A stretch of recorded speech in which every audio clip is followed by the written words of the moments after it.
24.3 ஓர் இடத்திலிருந்து மற்றொரு இடத்தின் அமைவை பருமட்டான படத்தில் காட்டுதல். சரி, குறித்த ஒரு புள்ளியிலிருந்து ஏதாவது ஒரு பொருளொன்றின் தூரம் அல்லது ஏதாவது ஒரு கட்டிடத்தின் அமைவிடத்தை திசையை பயன்படுத்தி எப்படி சொல்றதுன்னு சொல்லி இவ்வளவு நேரம் பார்த்தோம். அந்த அமைவிடத்தை ஒரு பருமட்டான படத்துல எப்படி குறிக்கிறேன்னு சொல்லி பார்ப்போமா?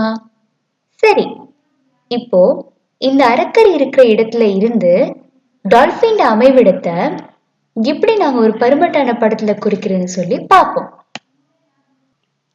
சரி, இப்போ நாங்க அரக்கன் அமைஞ்சிருக்க இடத்துல இருந்து டால்பின் இருக்க இடத்தை ஒரு பருமட்டான வரைபடத்துல எப்படி காட்டலாம் அப்படின்னு சொல்லி பார்ப்போம். அதுக்கு நாங்க முதலாவதா என்ன செய்யணும் அப்படின்னு சொன்னா, முதலாவதா அரக்கர் இருக்கிற இடத்துல இருந்து அந்த அரக்கரோட பிரதான திசைகளை நாங்க குறிக்கணும். அரக்கர் இருக்க இடத்துல இருந்து டால்பின் இருக்கிற இடத்துக்கான கோணத்தை நாங்க அளக்கணும். இப்போ நாம அரக்கனோட அமைவிடத்துல இருந்து டால்பினோட அமைவிடத்துக்கான கோணத்தை அளப்போம்.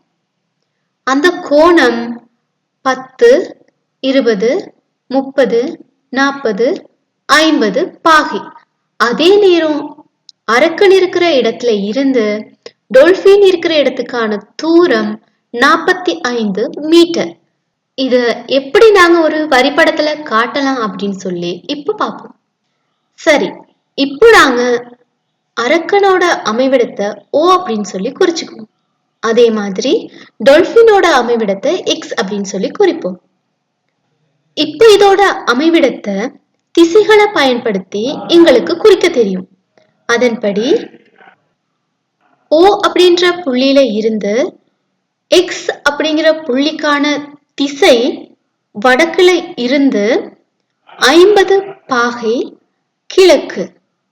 அதே மாதிரி ஓங்கிற புள்ளியில இருந்து எக்ஸுக்கான தூரம் 45 மீட்டர். இததான் நாங்க ஒரு பருமட்டான வரைபடம் அப்படின்னு சொல்லி சொல்லுவோம். சரி, இப்போ இன்னொரு உதாரணம் பார்ப்போம். இந்த படத்துல எரிமலை இருக்கிற இடத்துல இருந்து புதையல் இருக்கிற இடத்தை எப்படி ஒரு பருமட்டான படம் மூலமா குறிப்பிடலாம்னு சொல்லி பார்ப்போம். அதுக்கு எரிமலை இருக்கிற இடத்துல இருந்து இந்த புதையல் எந்த திசையில இருக்குன்னு குறிப்பிடணும். அதே மாதிரி எரிமலை இருக்கிற இடத்துல இருந்து புதையல் எவ்வளவு தூரத்துல இருக்குன்னு சொல்லி குறிப்பிடணும். சரி, அதை நாம இப்ப அளந்து பார்ப்போம். சரி, இப்போ எரிமலை இருக்கிற இடத்துல இருந்து இந்த புதையல் தெற்குல இருந்து 10, 20, 30, 40, 50 பாகை மேற்கு திசையில இருக்கு. அதை நாங்க எப்படி குறிப்பிடுவோம்? தெற்கு 50 பாகை மேற்கு. அதே போல எரிமலை இருக்கிற இடத்துல இருந்து இந்த புதையல் 55 மீட்டர் தூரத்துல இருக்கு. இதை எப்படி ஒரு பருமட்டான வரைபடத்துல குறிக்கிறேன்னு சொல்லி இப்ப பார்ப்போம். இப்போ இந்த படத்துல எரிமலை இருக்கிற இடத்த Pன்னு சொல்லி குறிச்சுக்கணும்.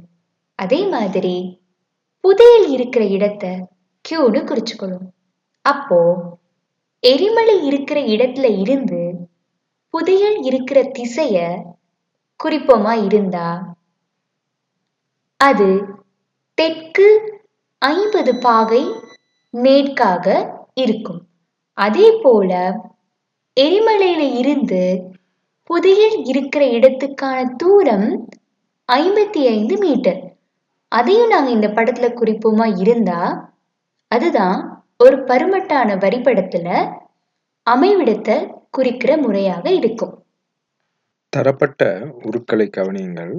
இங்கு பஸ் இருக்கின்ற நிலையில் நாம் ஒரு வடக்கு, தெற்கு, கிழக்கு, மேற்கு திசைகளை குறிப்பதற்கான அம்புக்குறிகளை இட்டுள்ளதுடன் பாகையை அளப்பதற்கான கோடு ஒன்றை பஸ்ஸிலிருந்து ஒட்டகம் இருக்கின்ற நிலையை நோக்கி குறித்துள்ளோம். அவ்வாறே பஸ் இருக்கின்ற நிலையிலிருந்து ஒட்டகத்திற்கான தூரம் 24 மீட்டர் எனவும் குறிப்பிட்டுள்ளோம். அப்படியென்றால் ஒட்டகத்தின் அமைவிடத்தை எவ்வாறு குறிப்பிடுவோம்? இதோ இங்குள்ள பாகையை நாம் ஒன்று குறிப்பிடுவோம். ஏறத்தாழ 58 பாகையாக உள்ளது. வடக்கு 58 பாகை கிழக்கு 24 மீட்டர் என குறிப்பிட வேண்டும்.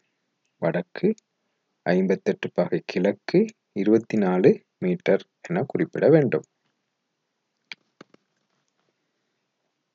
அவ்வாறே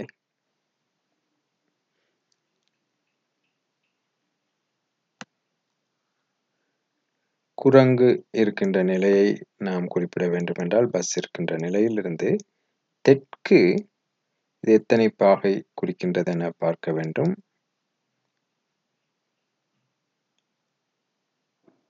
ஏறத்தாழ 56 பாகை எனின் 56 பாகை.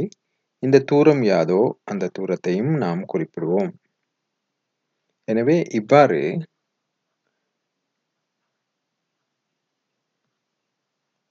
வரிபடத்தில் உள்ள இடங்களை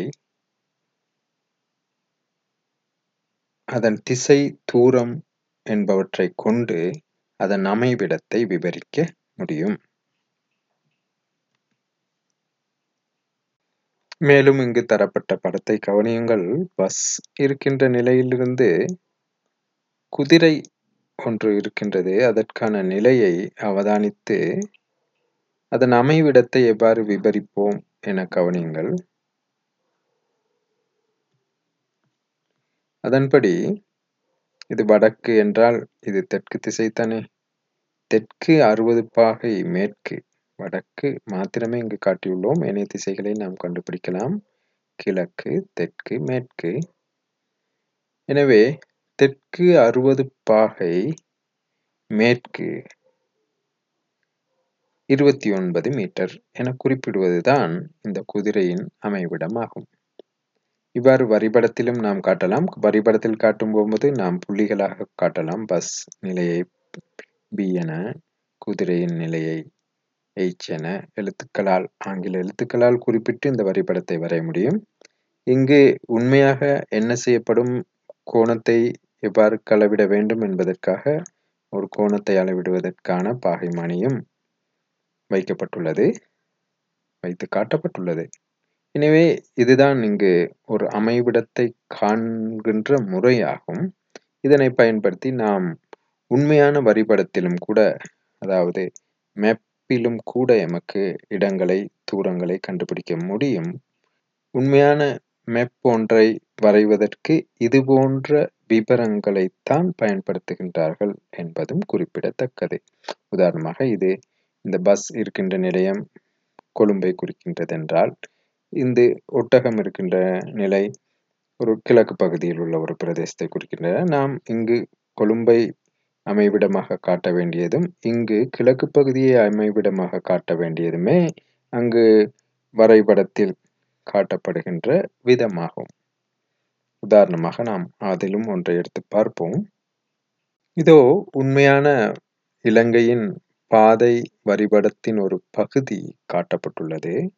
உதாரணமாக ஹட்டன் என்பது இந்த புள்ளியை குறிப்பதாகவும், வடக்கு நிலைக்குத்தாக மேல் நோக்கி இருப்பதாகவும் நீங்கள் எடுத்துக்கொண்டால், இந்த படத்தை வரைவதற்கு ஹட்டனிலிருந்து எத்தனை பாகை வடக்குடன் எத்தனை பாகை கோணத்தில் கண்டி இருக்கின்றதோ அந்த கோணத்திற்கும் அந்த தூரத்திற்கும் ஏற்பத்தான் இந்த கண்டி குறிக்கப்பட்டிருக்கும். ஆனால் இங்கு வேறு அளவிடை பயன்படுத்தப்பட்டிருக்கும். உண்மையான தூரத்தை நாம் காட்ட மாட்டோம், முடியாது.